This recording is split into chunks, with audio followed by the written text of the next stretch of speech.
The theater was alive with excitement, buzzing with energy as the crowd celebrated what had been an unforgettable year in film. It had been a year of breathtaking performances, from high-octane dreamers who refused to give up, to quiet, heart-wrenching portrayals that left audiences in tears. Every performance had drawn people back into theaters, reminding everyone why cinema still matters. It was a joy to witness such powerful artistry. Then came the announcement everyone had been waiting for, the nominees for Best Actor.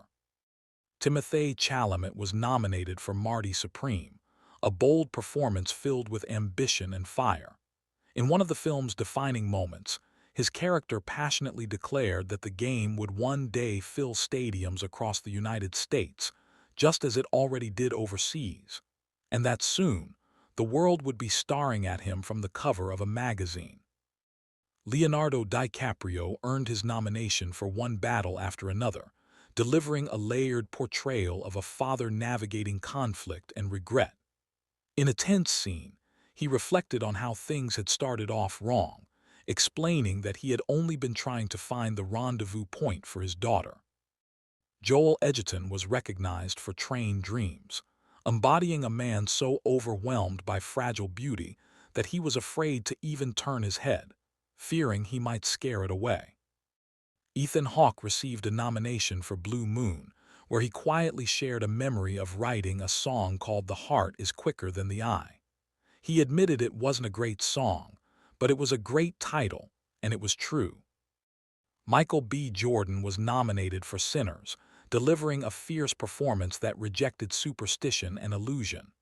There were no demons, no ghosts, no magic, just power. Vagner Moura earned his place among the nominees for The Secret Agent, a gripping performance that kept audiences on edge. The room fell silent as the final envelope was opened. The critics' choice for Best Actor was awarded to Timothée Chalamet for Marty Supreme. The crowd erupted. Timothée stepped onto the stage, visibly overwhelmed. He thanked his fellow nominees first, Leonardo, Joel, Ethan, Vagner, Michael, acknowledging their incredible work and the honor of standing beside them. He even joked nervously about forgetting someone, asking for help from the crowd. He mentioned rewatching Sinners and catching the after-credits scene he had missed the first time, glad he had stayed for it. As his nerves showed, he admitted he wasn't sure he'd ever be up there again, so he wanted to take his time. He thanked the creative forces behind the film, Mako Bitsi, Ronnie Bronstein, Eli Bush, Darius Kanji, Jack Fisk, Jen Venditti, calling them an ultra-talented and hardworking group of artists. His voice trembled slightly as he realized just how nervous he truly was.